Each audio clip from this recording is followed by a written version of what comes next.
प्रेम में त्याग होता है, स्वार्थ नहीं। जो ये कहता है कि अगर तुम मेरे नहीं हो सके तो किसी दूसरे के भी नहीं हो सकते, यहाँ प्यार नहीं स्वार्थ बोल रहा है। सच तो यह है कि प्रेम में जहाँ अधिकार की भावना आती है वहीं इंसान स्वार्थी होने लगता है, और जहाँ स्वार्थ होगा वहाँ प्रेम समाप्त हो जाएगा। उपरोक्त पंक्तियाँ पढ़ते पढ़ते विनय ने आंखें मूंद ली। एक एक शब्द सत्य है इन पंक्तियों का। क्या उसके साथ भी ऐसा ही कुछ घटित नहीं हो रहा? अतीत का एक एक पल उसकी स्मृतियों में विचरने लगा। विनय जब छोटा था तभी उसके पापा गुजर गए। उसे और उसकी छोटी बहन संजना को उसकी माँ सपना ने बड़ी कठिनाई से पाला था। वो कैसे भूल सकता है वो दिन जब माँ बड़ी कठिनाइयों से 2 वक्त की रोटी जुटा पाती थी। अपने जीवन काल में पिता ने घर के सामान के लिए इतना कर्ज ले लिया था कि पीएफ में से कुछ बचा ही नहीं था। पेंशन भी ज़्यादा नहीं थी। माँ को आज से ज़्यादा कल की चिंता थी, उसकी और संजना की उच्च शिक्षा के साथ साथ उन्हें संजना के विवाह के लिए भी रकम जमा करनी थी। उनका मानना था कि दहेज का लेन देन अभी भी समाज में विद्यमान है। कुछ रकम होगी तो दहेज लोभियों को संतुष्ट किया जा सकेगा, अन्यथा बेटी के हाथ पीले करना आसान नहीं। बड़े प्रयत्न के बाद उन्हें एक स्कूल में अध्यापिका की नौकरी मिली, पर वेतन इतना था कि घर का खर्च ही चल पाता था। फायदा बस इतना हुआ कि अध्यापिका की संतान होने के कारण उन दोनों को आसानी से स्कूल में दाखिला मिल गया। माँ ने उनकी देखभाल में कोई कमी नहीं होने दी। आवश्यकता का सभी सामान उन्हें उपलब्ध कराने की उन्होंने कोशिश की। इसके लिए उन्होंने ट्यूशन भी पढ़ाए। उन दोनों ने भी माँ के विश्वास को भंग नहीं होने दिया। माँ की खुशी की कोई सीमा नहीं रही जब मैट्रिक में उसे राज्य में प्रथम स्थान प्राप्त हुआ। स्कूल की तरफ से स्कॉलरशिप तो मिली ही, उसको पहचान भी मिली। यही 12वीं में हुआ। उसे आईआईटी में दाखिला तो नहीं मिल पाया, पर निट में मिल गया। संजना ने भी अपने भाई विनय का अनुसरण किया। उसने भी बायोटेक्नोलॉजी को अपना कैरियर बनाया। बच्चों को अपने अपने सपने पूरे करते देख माँ को सुकून तो मिला, पर मन ही मन उन्हें ये डर भी सताने लगा कि कहीं बच्चे अपनी चुनी डगर पर इतने मस्त ना हो जाएं कि उनकी अनदेखी करने लगें। अब वे अपने प्रति ज़्यादा ही चिंतित रहने लगी। माँ स्कूल कॉलेज की हर बात तो पूछती ही, उनके मित्रों के बारे में भी हर संभव जानकारी लेने का प्रयास करती। विनय और संजना ने कभी उनकी इस बात का बुरा नहीं माना, क्योंकि उन्हें लगता था कि माँ का अतिशय प्रेम ही उनसे ये करवा रहा है। भला माँ को उनकी चिंता नहीं होगी तो किसे होगी? माँ की खुशी की सीमा ना रही जब इंजीनियरिंग की पढ़ाई पूरी होते ही उसकी एक मल्टीनेशनल कंपनी में नौकरी लग गई। संजना का कोर्स भी पूरा होने वाला था। माँ ने उसके विवाह की बात चलानी प्रारंभ कर दी। संजना भी विवाह नहीं करना चाहती थी। वो रिसर्च कर अपना कैरियर बनाना चाहती थी। उसने अपना पक्ष रखा तो माँ ने ये कहकर अनसुना कर दिया कि मुझे प्रयास करने दो। ये कोई आवश्यक नहीं कि तुरंत अच्छा रिश्ता मिल ही जाए। संयोग से एक अच्छा घर परिवार मिल ही गया। संजना के मना करने के बावजूद माँ ने अपने अधिकार का प्रयोग कर उस पर विवाह के लिए दबाव बनाया। विनय ने संजना का साथ देना चाहा तो माँ ने उससे कहा कि मुझे अपनी एक जिम्मेदारी पूरी कर लेने दो। मैं कुछ गलत नहीं कर रही हूँ। तुम स्वयं जाकर लड़के से मिल लो। अगर कुछ कमी लगे तो बता देना, मैं अपना निर्णय बदल दूंगी। और जहाँ तक संजना की पढ़ाई का प्रश्न है, वो विवाह के बाद भी कर सकती है। विनय तब समीर से मिला था। उसमें उसे कोई भी कमी नजर नहीं आई। आकर्षक व्यक्तित्व होने के साथ वो अच्छे खाते पीते घर से है। कमा खा भी अच्छा रहा है। समीर इंजीनियरिंग कॉलेज में लेक्चरर है। माँ ने जैसे दिन देखे थे, जैसा जीवन जिया था, उसके अनुसार उसे उनका सोचना गलत भी नहीं लगा। वे एक माँ हैं। हर माँ की इच्छा होती है कि उनके बच्चे जीवन में जल्दी स्थायित्व प्राप्त कर लें। आखिर वो संजना को मनाने में कामयाब हो गया। संजना और समीर का विवाह धूमधाम से हो गया। संजना के विवाह के उत्तरदायित्व के से मुक्त होकर माँ कुछ दिनों की छुट्टी लेकर विनय के पास आई। एक दिन बातों बातों में उसने अपने मन की बात उनके सामने रखते हुए कहा, माँ, अब आपकी सारी जिम्मेदारियां समाप्त हो गई हैं। अब नौकरी करने की क्या आवश्यकता है? अब यहीं रहो। बेटे के मुख से ये बात सुनकर माँ भाव विभोर हो गई। आखिर इससे अधिक एक माँ को और क्या चाहिए। उन्होंने त्यागपत्र भेज दिया। कुछ ही दिनों में वे उसके घर को किराए पर उठाकर तथा वहाँ से कुछ आवश्यक सामान लेकर उसके पास आ गई। उसने भी आज्ञाकारी पुत्र की तरह माँ का कर्ज उतारने में कोई कसर नहीं छोड़ी। घर के खर्च के पूरे पैसे माँ को लाकर देता, हर जगह अपने साथ लेकर जाता, उनकी हर इच्छा पूरी करने का हर संभव प्रयत्न करता। धीरे धीरे पुत्र की जिंदगी में उनका दखल बढ़ता गया। वे उससे एक एक पैसे का हिसाब लेने लगी। अगर वो कभी मित्रों के साथ रेस्टोरेंट चला जाता तो माँ कहती, बेटा, फिजूल खर्ची उचित नहीं है। आज की बचत कल काम आएगी। माँ अपने जीवन का अनुभव बांट रही थी, पर यह नहीं समझ पा रही थी कि उनका बेटा अब बड़ा हो गया है। उसकी भी कुछ आवश्यकताएं हैं, इच्छाएं हैं। दिन में 3-4 बार फ़ोन करती, रात को अगर आने में देर हो जाती तो 10 तरह के सवाल करती। इसलिए वो मित्रों की पार्टी में भी सम्मिलित नहीं हो पाता था। झुंझलाहट तब और बढ़ जाती जब देर रात तक उसे ऑफिस में रुकना पड़ता और माँ को लगता कि वो अपने मित्रों के साथ घूम कर आ रहा है। माँ के तरह तरह के प्रश्न उसे क्रोध से भर देते, विशेषतः तब जब वे घुमा फिरा कर ये जानने की प्रयत्न करती थी कि उनके मित्रों में कोई लड़की तो नहीं है। उनका आशय समझकर भी वो उन्हें कुछ नहीं कह पाता था तथा माँ का अपने प्रति अतिशय प्रेम चिंता समझकर टालने की कोशिश करता। माँ का उसकी जिंदगी में दखल और माँ के प्रति उसका अतिशय झुकाव भांपकर मित्रों ने माँ की पूंछ कहकर उसका मजाक बनाना प्रारंभ कर दिया। कोई कहता, यार तू तो अभी बच्चा है, कब तक माँ का आंचल पकड़कर घूमता रहेगा? आंचल छोड़कर मर्द बन, कुछ निर्णय तो अपने आप ले। मित्रों की बात सुनकर उसका आत्मसम्मान डगमगाता, स्वाभिमान को चोट लगती, पर चुप रह जाता। अब उसे लगने लगा कि माँ का अपने बच्चे के प्रति प्यार स्वाभाविक है, पर उसकी सीमा रेखा होनी चाहिए।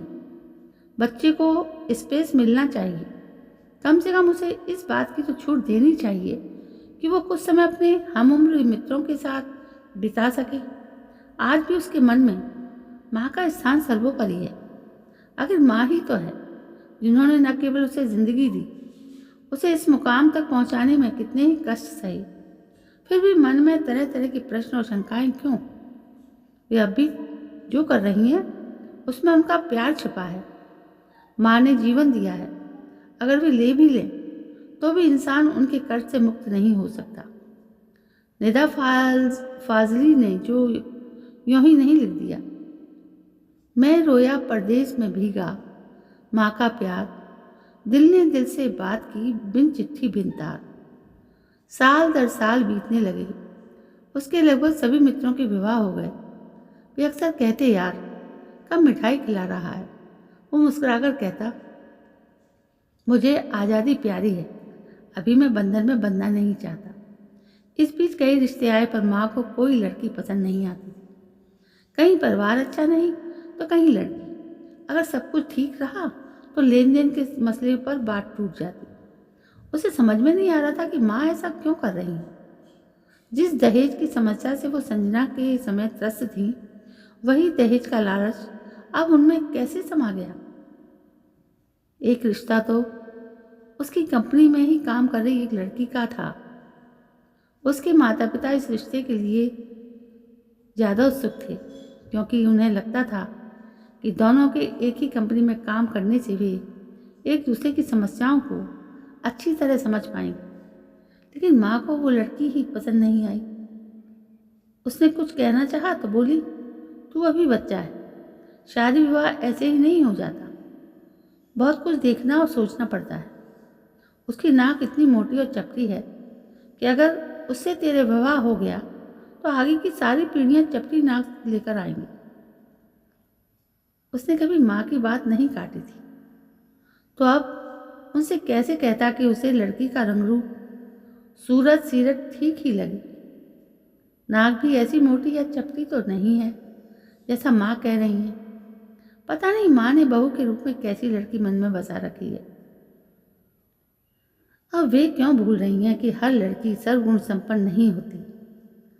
सच तो यह है कि वो इस रिश्ते के आने से पहले कई बार ऑफिस कैंपस में उस लड़की को देख चुका था, आंखें भी मिली थी, शायद चाहने भी लगा था। उस दिन वो बहुत ही निराश हुआ था।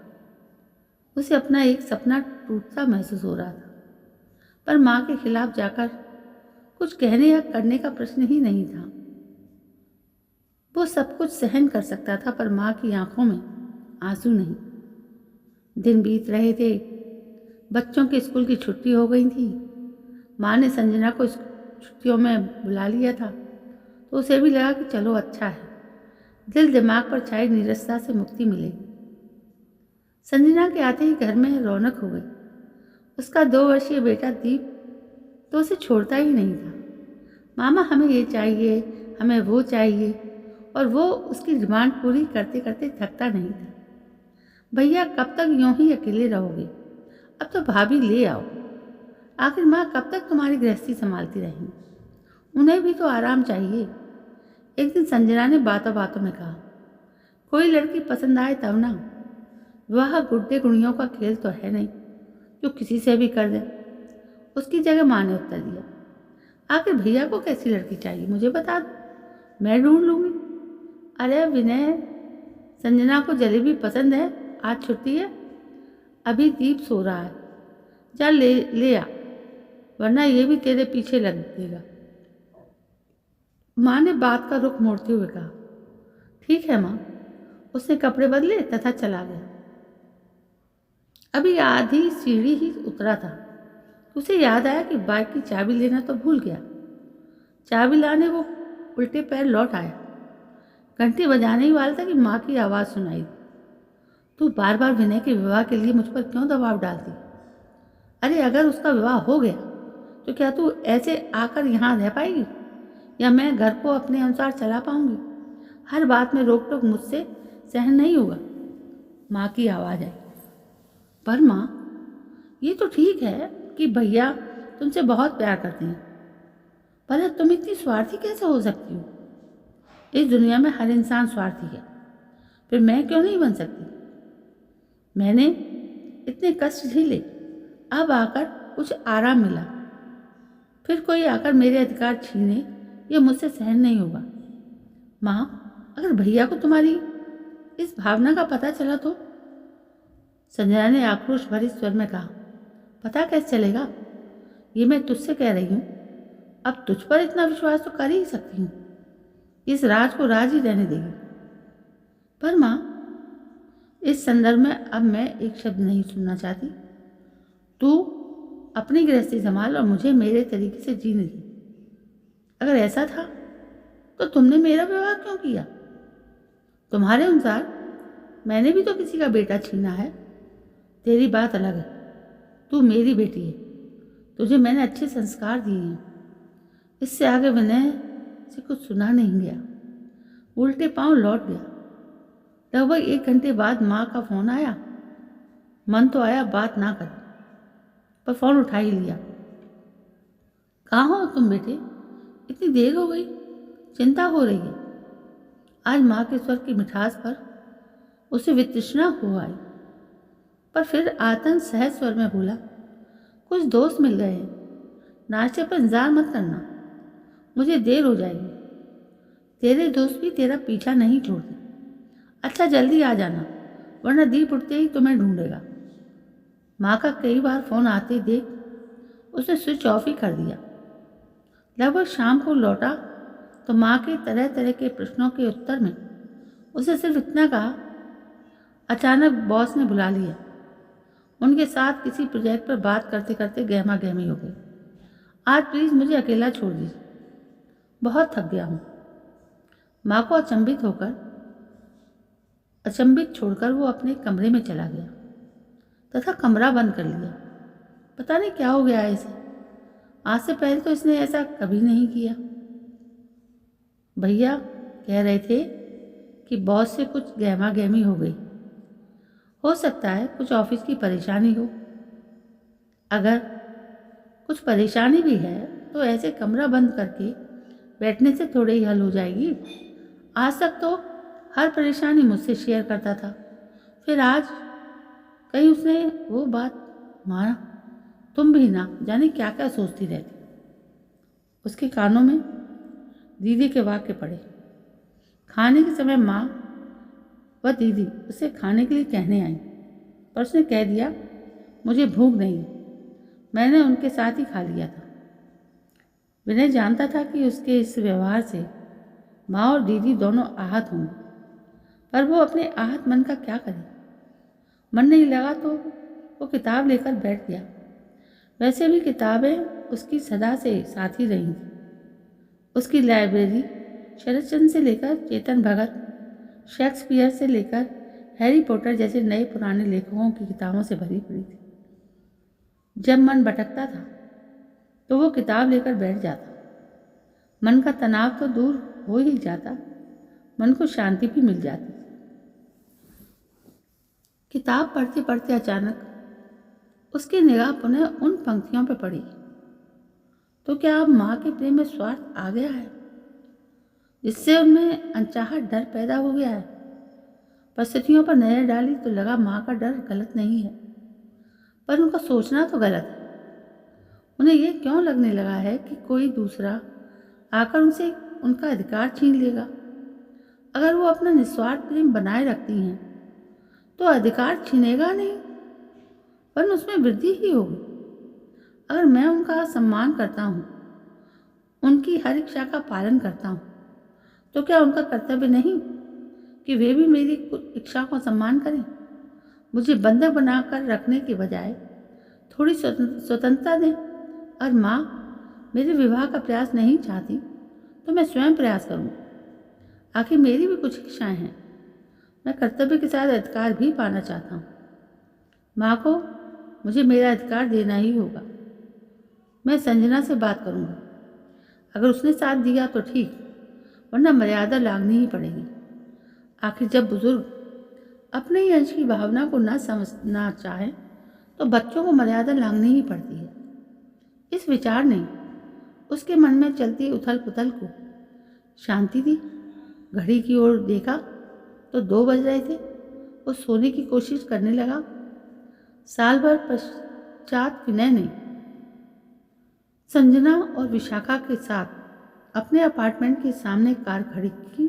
संजना ने कार से उतरकर कहा, भैया आप भाभी को लेकर पहुंचो, तब तक मैं आरती का थाल सजाती हूँ।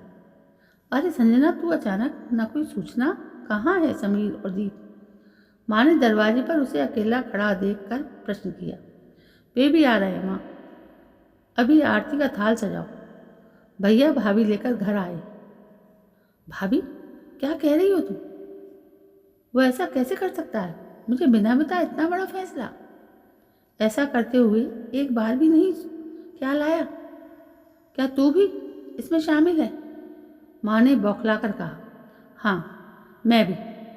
माँ अगर अपना सम्मान बनाए रखना चाहती हो तो खुशी खुशी बहू का स्वागत करो। मैं आरती का थाल सजाती हूँ और हाँ, तुरंत होटल नटराज के लिए निकलना है। कोर्ट मैरिज हो चुकी है, पर समाज की मोहर लगाने के लिए वहाँ हमें रिसेप्शन के साथ विवाह की रस्में भी पूरी करनी है। कार्ड बढ़ चुके हैं, थोड़ी देर में मेहमान भी आने आरंभ हो जाएंगे। यहाँ कोई हंगामा ना हो इसलिए समीर दीप को लेकर सीधे होटल चले गए। जितनी तेजी से संजना का मुंह चल रहा था उतनी तेजी से उसके हाथ भी। पर लड़की कौन है, उसका परिवार कैसा है?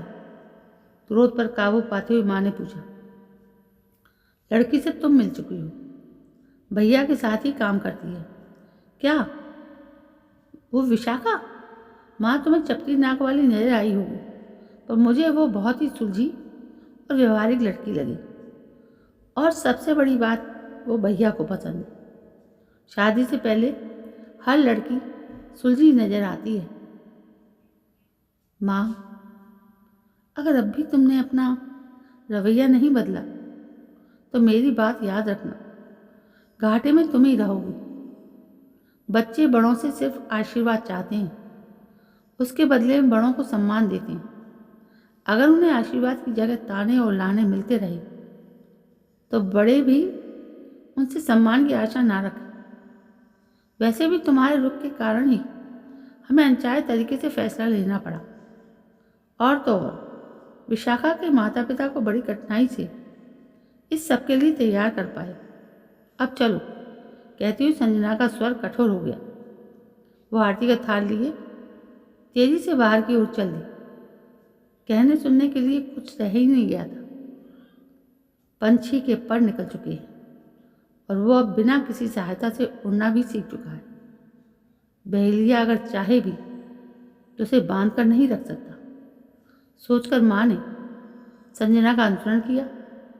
संजना बाहर आई तो देखा दरवाजे पर विनय विशाखा के साथ खड़ा है। आरती का थाल संजना माँ के हाथ में पकड़ाकर बोली, भैया पहले मेरी मुट्ठी गर्म करो, तब अंदर आने दूँगी। विनय ने मोटा सा लिफाफा पाकर वो हटी तथा माँ वक्री तरफ से मुखातिब होकर बोली, माँ अब तुम्हारी बारी। पूरी जादूगरनी निकली, अभी से मेरे बेटे को फांस लिया, आगे न जाने क्या क्या होगा। मन ही मन बुदबुदाई, तभी अंतर्मन से ने उसे झकझोरा। अब अपना और कितना अपमान करवाएगी सपना। आगे बढ़, खुशियाँ तेरे द्वार खड़ी हैं, खुशी खुशी स्वागत कर। उन्होंने संजना के हाथ से थाल लिया तथा आरती उतारते हुए बोली, अच्छा सरप्राइज दिया तुम लोगों ने, मुझे हवा भी नहीं लगने दी।